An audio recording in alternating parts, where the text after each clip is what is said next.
Eh bien là, je ne vais pas coller. Je vais faire d'abord en dessous. Attention à toi. Donc on a deux possibilités pour coller le sol. Ou on met notre scotch comme ça. Ouais, comme tu as fait tout à l'heure. Ou on le met comme ça.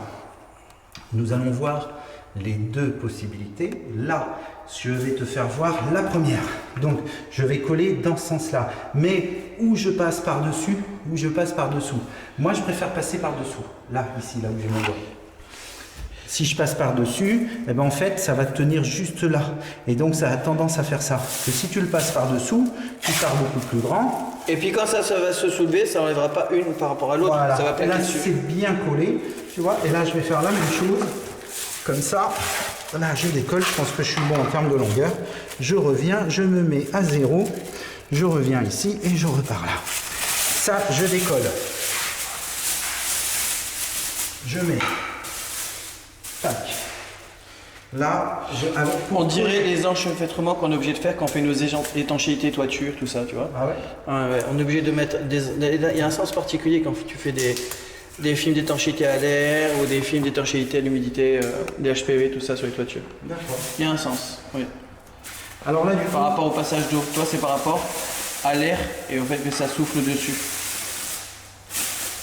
Du coup, je prends l'angle. Et bien là, c'est pareil, je vais reprendre pile poil. Je peux t'avouer que moi, je scotche normalement, je scotche machin, mais j'ai jamais scotché comme tu es en train de tout faire là. Hein? C'est un scotchage de ouf que tu es en train de me faire là. Ouais, et t'as vu, c'est pas très rapide. Non, mais tu sais quoi, je ferai pareil que ça maintenant. Ah ouais. Ah non, attends, on n'a pas tout vu. je trouve que c'est logique, hein, voilà, et puis c'est sécurisant, et puis qu'il n'y a pas de surconsommation. Hein. Non. Mais pourtant, je peins beaucoup au pistolet, tu vois. Ouais. Mais je pourrais t'apprendre des choses. Mais je n'en doute pas. Et je serais heureux de l'apprendre. Ouais, je vais te l'apprendre de toute façon. Je vais tout te donner au travers des vidéos magnifiques que tu vas créer. Parce que moi, tu sais, ça bénéficie à tout le monde surtout. Ouais, et puis qu'est-ce qu'on s'en fout. Une fois, j'entendais un artisan qui disait « Ouais, mais tu te rends compte, tu donnes ton savoir, tu nous baises le boulot, t'es qu'un con, nanana. » Je dis « Mais qu'est-ce que tu veux? Quelqu'un qui va se mettre à l'airlace, c'est quelqu'un qui fait. Si tu as le projet de faire, il va pas faire. Donc peindre une maison, c'est un vrai travail. C'est plusieurs... non, mais c'est pas ça. C'est que si on raisonne toujours comme ça, après tout le temps qu'on a passé déjà à faire du bâtiment, c'est pour ça que nous, on le fait maintenant. Nous, tous nos grands-parents et nos parents qui faisaient du super taf, mais qui disaient « Ouais, faut pas en parler, c'est genre secret d'État », ben, résultat des courses, nous se retrouvent à tout réapprendre. Et oui. Parce que ils ont jamais voulu délivrer leur savoir, parce que ils avaient peur de perdre leur job. Mais de toute façon, les gens, ils le font et ils cherchent et ils vont faire quand même. Et ce qui s'est passé, c'est qu'à la Première Guerre mondiale, les hommes étaient énormément dans le bâtiment, dans l'agricole et dans le bâtiment. Quand la Première Guerre mondiale est arrivée, nous avons perdu un très grand savoir au niveau du bâtiment. Et lorsque la Seconde Guerre mondiale est arrivée, alors là, non seulement on avait perdu celle de la première, et du coup on n'avait plus d'hommes du tout, on n'avait plus de savoir, et ce qui s'est instauré, c'est le ciment. Et à partir de là, on a oublié tout le travail à la chaux au niveau de l'histoire, toute la méthode constructive à base de pierre, à base de poutres, à base de chanvre, à base de terre. Toutes ces méthodes constructives anciennes. On est passé au mode constructus rapide. Et voilà. Et maintenant, tu vas chez un vendeur de matériaux, tout le monde ne connaît pas la chaux, la CL90. Et pourtant, c'est le matériau de base de la construction depuis 2500 ans. Mais tu sais, on a créé le métier de plaquiste. Et j'en suis bien heureux. Bah oui, hein. La plaque de plate c'est arrivé après la Deuxième Guerre mondiale. Ouais. C'est un concept qui vient des États-Unis et qui a été créé pour la méthode de reconstruction rapide. Ah ouais. Importé par Saint-Gobain et en même temps que Isover, importé aussi par Saint-Gobain. Bah oui, parce qu'il fallait plaquer et isoler. Et le bancher. Bon. Ouais. Et le béton banché. Non, mais c'est arrivé en mode de construction rapide. C'est-à-dire effectivement le bâti ancien. C'est un peu passé à côté et on passe son temps ça fait maintenant 50 ans qu'on passe notre temps à réhabiliter. Hein. Ouais. 50 ans, 60 ans qu'on passe notre temps à rénover. Voilà. Parce que les maisons nouvelles n'ont plus rien à voir avec ce qui se faisait avant. Ah bah oui. La preuve, hein, ce qui se faisait avant est encore debout. Les maisons nouvelles fissurent partout. Alors, chez mon père, il a cassé une cloison. Ouais. On est bon au masque là? Hein? On est bon en masquage là? Ouais, quasiment. Qu'est-ce qu'il nous reste à gérer comme angle? On a fait l'angle intérieur, on a fait l'angle extérieur, on a fait le passage de porte, la porte d'entrée, le passage de la porte à galandage. On est bon pour la question plainte, je pense. Non. Non? T'as le passage de porte intérieure? Moi, ce que je te propose, c'est qu'on fasse une petite pause pour que je dégonde les portes. Et après, on refait la suite. Et après, on s'occupe du couloir. Maintenant, nous avons fini les plaintes. Et ici, on va faire cette partie-là. Ok, donc là, tu leur dis as-tu suite? As-tu suite? As-tu suite, les As-tu kids. suite? T'as vu, t'es en mode détendu là? Ouais. Contre le bâti et tout tranquille. Là. Ouais. Non, mais t'es au boulot là. Hein? T'es en mode feignant là. Ah, je suis fatigué, moi. Allez. Fatigué, Moi, j'ai rien foutu, mais je me permets de causer, t'as vu ça? Tu dois être fatigué aussi, t'as vu la chaleur, elle monte. Ouais, c'est ça, la chaleur, elle monte. Puis dis donc, t'es en boîtier, t'as pas chaud. Ah non, ça va, moi. Non, T'as non. pris l'habitude. C'est ça. Libérer l'esprit. Allez. Ah, c'est facile. Allez, dis-moi de conneries, je vais filmer. Ok, passage de porte. Ça pouille, mais si. C'est pas grave. Mais tu sais que je suis en train de filmer, mais t'es pas là. Attends. Mais t'es où? Mais t'es pas là. Mais t'es où? Mais t'es pas là. Mais t'es pas là. Mais t'es où? Bon, j'étais. Allez, mon petit. Allez, mon Active Painters. Bon, donc là, tu vois, on est parti au droit. Du coup, je refais la même méthode. Tu t'arrêtes à peu près 1 cm. Là, je suis trop. Tu vois, sur mon scotch, mon masque va pas réussir à adhérer. Donc, en fait, il faut que tu te décolles. Et je crois que la reprise va être difficile. Tu vois. Et là, tu te mets à peu près 1 cm. Sachant que ton. Celui-là, non, il est pas bon. J'ai plus de. Ah, vas-y, jette-le sur la caméra. C'est vrai? Bah oui, tu l'as jeté sur le pied. Non, celui-là est pas bon. Celui-là est pas bon non plus.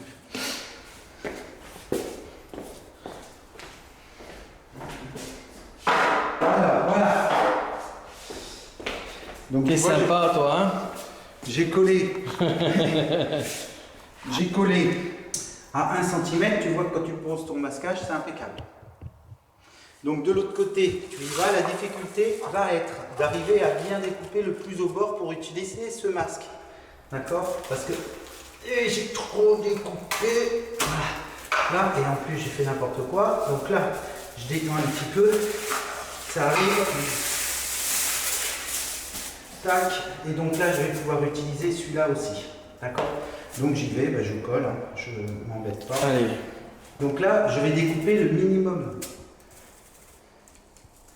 Ça sert à rien, tu vois, 1/2 cm là, pour moi je suis cacheté. Ouais, mais tu manges pas sur le dent, moi. Ah bah non. Voilà, pour moi je suis cacheté, 2 petits bouts. Moins tu vas en utiliser, plus tu vas pouvoir dire à ton patron, attends, je veux du bon masquage.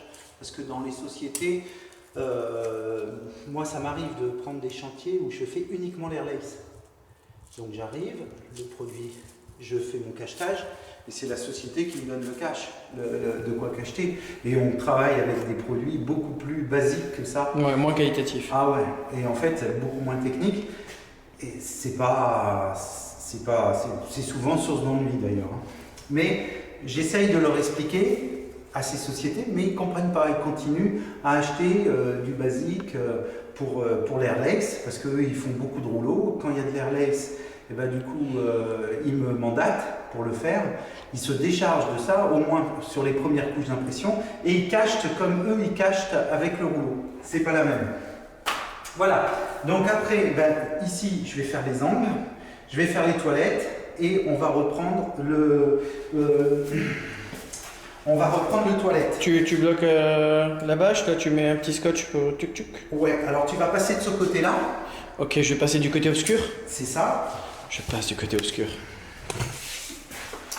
Et là, du coup, donc sur la configuration du couloir, on va s'arrêter parce que ça sert à rien. On va faire que du répétitif. Exactement. Là, ça va être Sauf le là. même principe. Non. Parce que là, je te fais voir une deuxième technique. Okay. Donc, j'ai utilisé un scotch comme ça, un scotch comme ça. Ouais. D'accord? Donc, 2 fois cette longueur. Là, je vais faire mon bord. Attends, comment je vais faire? Je vais réfléchir. Est-ce que ça va aller avec ça? Bon, je mets un petit bout ici.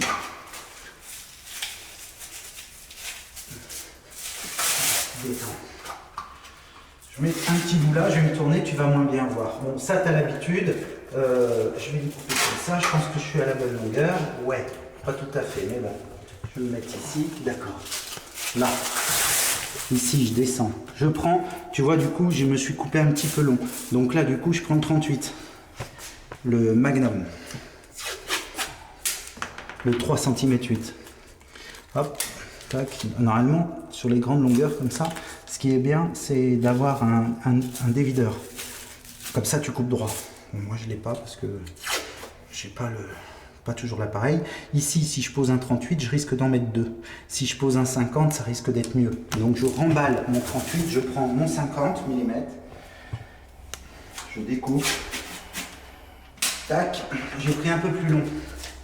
Je pose le bord ici, et l'objectif, ça va être de le plier. Et maintenant, il n'y a qu'une chose qui m'intéresse, c'est le bord ici. Tac. Voilà, tout est cacheté. Tiens, ben, j'ai un petit bout. Regarde, toi, tu me parlais de tes bouts, hein, tes angles, si tu veux, bah, tu peux faire ça. Attends, si j'arrive à le décoller. Non, je ne vais pas réussir. Hop, il faut des petits doigts. Moi, j'ai des... Voilà, tu vois, c'est fait. Donc maintenant, ce qu'on va faire, c'est qu'on va coller directement comme ça. Donc, là, je prends cette largeur-là. Cette largeur-là, que j'ai découpée, est égale à celle-ci. D'accord? Mais je la pose là. Et celle-ci, je prends la même largeur, un peu plus petite même. Là, on va dire c'est la même largeur que je pose ici. Ça plus ça est égal à peu près à ça. À peu Ça, près. c'est du mat de peintre. Oui, mais si tu regardes l'autre technique, Ouais. et ben en fait, tu as utilisé le double de masquage. Eh oui, parce qu'on a utilisé une longueur complète d'un côté et une longueur complète de l'autre. Voilà. Alors que là, on n'a utilisé qu'une longueur sur les deux. Plus le retour. 2 x 5, 2 x 10 cm.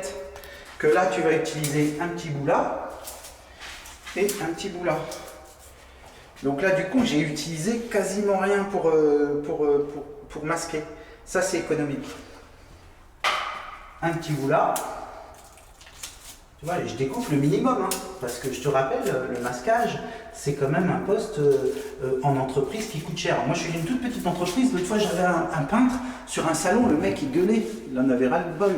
Il dépensait 1 200 € par mois en produits de masquage et en pinceau. Oh, mais attends, il devait... Ah, mais il tartine. Il doit avoir, je pense, 12 sauceurs comme moi. Ouais. Il fait du chantier, quoi, de la maison individuelle, il fait de l'hôpital. Sauceur. Des sauceurs, ouais, des sauceurs, des mecs qui utilisent de la sauce. Et donc, il dépensait 1 200 € par mois dans ces produits-là.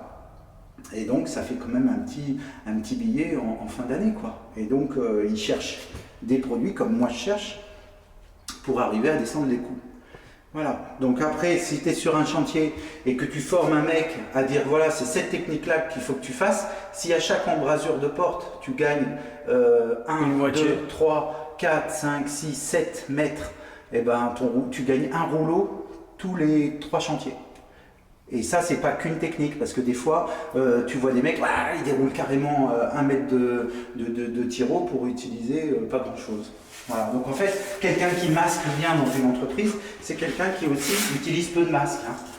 Hein. Tu peux très bien être beaucoup plus consommateur que ça. Donc là, c'est bon, on a fait le passage de porte, deuxième technique. Ouais. Donc maintenant, tu masques et c'est tout. Voilà. Donc maintenant, ça, je ne vais pas te le faire voir. Ça, je ne vais pas te le faire voir. Ici, nous avons une petite particularité. Ici, là. Donc, je vais faire la solution où je vais tirer au droit. Et après, je vais utiliser une bande cache de 5 cm. Tu vois, je la pose plus ou moins vulgairement. Une autre de 5 cm que tu colles bien, qui arrive en bas. Tu vois, je ne suis pas sur le dormant. Une de 2 cm 5. Voilà. Tac. Et pareil de l'autre côté, et après tu tires au droit tout simplement. Donc, et là j'ai été trop long, tu vois, j'ai perdu légèrement du produit, puisque voilà. faut toujours penser à l'économie. Donc là, j'ai 2 cm de trop, que tu peux faire ça et ça. Tu me crois si je te dis que je m'endors? Ah bon? J'ai la Je parle post plus vite. Ah mais j'ai la post-digestion. J'ai la post-digestion là. Faut que je parle plus vite. Non. Alors voilà, c'est comme ça que tu dois... Ok, c'est bon. Et là maintenant tu mets la bande cache qui va se développer au droit au sol. Ouais, je peux pas te faire voir parce qu'il faut que je la coupe. Non, vas-y. Et après, je la mets droit et puis bon, bah là, je reprendrai comme ça, je mettrai mon scotch comme ça. Ok, on est bon. On est Et maintenant bon. le couloir, je te laisse finir. Ouais. Et on te reprend quand on va poser les moquettes. Ok. Donc là, les moquettes... Tu fais pas les fenêtres d'abord? Ah oui, il faut faire les fenêtres. On fait les fenêtres. C'est bon. Voilà. À tout de suite. Ah, je